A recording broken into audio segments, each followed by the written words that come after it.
Well, here we go again. Round and round it goes. Where it stops, nope. Well, we do know it'll stop when the movie comes out. But so, so now it's back on. I don't know. Apparently, there was a rumor that Sony said no, there's not going to be any crossovers or anything, even though the Morbius trailer surely seemed to indicate this. And it stands to reason that there would be some of this desiring to hype up these movies after the MCU has lost most of its main big stars. And storylines, and Spider-Man is their big get, but they still have to share it with Sony.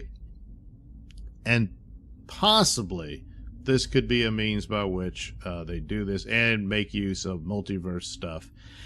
With now knowing that Doctor Strange will be in Spider-Man 3 and a Doctor Strange movie is about the multiverse and all that. And the WandaVision series will give us our first clues to some of that, apparently.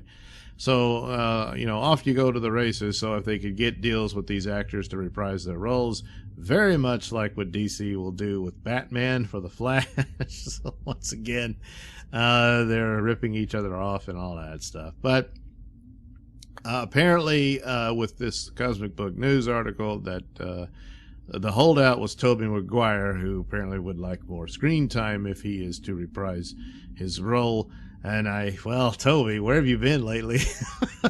I don't know. But if it's just a glorified cameo, it's probably not all that worth it. However, if it does spin off, which this goes into, that the rumor from Daniel RPK via Reddit claims that Sony might want to do what DC is doing, go all in with multiverse and do new solo films for Toby and Andrew. So that's two different Spider-Man movies they would do between the two, respectively.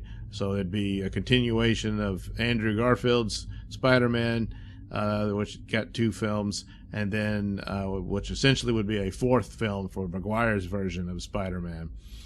Although certainly in Maguire's case would be much older Spider-Man, so I guess they could go maybe even go into the territory of he's married to Mary Jane and they had a daughter and she has spider powers. They could do something along that line for Spider-Man stories. And Garfield, maybe they would do the Sinister Six story they wanted to. I don't know.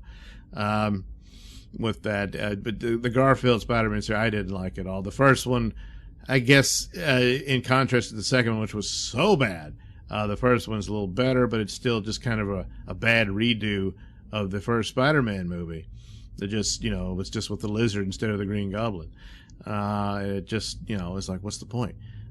So whatever they want to get to, but these would be exclusive. These would be Sony films, none of this MCU stuff.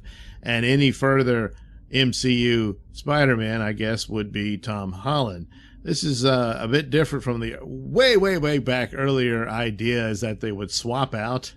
Tobey Maguire would be the MCU Spider-Man, and they would do the Parker Industries storyline with him. That's a bit of a stretch. So, and then Tom Holland would be would escape to another universe where he could be Spider-Man there. And no one knows he's Peter Parker and all that type of stuff. I think with Doctor Strange involved, he can do some sort of magic that could erase people's knowledge of who Spider-Man is and kind of reset that more or less, however they want to do it. But it would be a cool thing. And with Sam Raimi involved in directing Doctor Strange, it gets closer and closer to believing that this sort of scenario could happen. And whoever did this Photoshop really did a good job. You think, oh my God, is that the poster? And there's even like, oh look, it's Mysterio on the, it ties into it and all that. Geez. So something's afoot because, with Michael Keaton, again, he will be Batman, but he's also the Vulture, and he appears in that Morbius film, which is a Sony film, but he's a character from the MCU, so there's some sort of shenanigans going on, or he'll play the same character but a different version of it. Who knows? But it stands to reason that, does Sony want that? Yeah, it does, to hype up its own property and all that stuff and expand on its own. They're trying, they want a shared universe of Spider-Man characters, and that's cutting, and that's the tough deal here, because at the same time, Disney, they get to do Spider-Man movies within their MCU, and he's the most popular superhero character from Marvel, and they're able to use him for hype and whatnot to keep interest in the MCU going forward. Now that their original stories have come to an end. But at the same time, they got to share it with Sony, and Sony wants to do their own thing, which would be in direct competition of theirs, depending on how far they're going to go with these other Spider-Man movies. So, yeah, it's an interesting scenario. It'll be fun to see how that turns out. But as it stands, according to some of what Comic Book News here says, that Maguire is wanting more screen time, and that might be the only holdout. That because apparently earlier Sony said no, there's no confirmation on this or what have you. Well, then maybe it's because of that. You know, it hasn't completely been, the deal hasn't been sealed completely. So. But it's one of these things. It sounds cool and interesting, and the best thing to come out of it would maybe, just out of all of this, you might actually get a good Spider-Man film. And I'm guessing it will be with Tobey Maguire. I did not like Garfield's films, even though he's a bit tall for Spider-Man, but he does have kind of the Peter Parker look to him more than the other two. I did not like any of Holland's films under MCU. He's the least of the Spider-Man as far as what Spider-Man was about and who he was than the other two.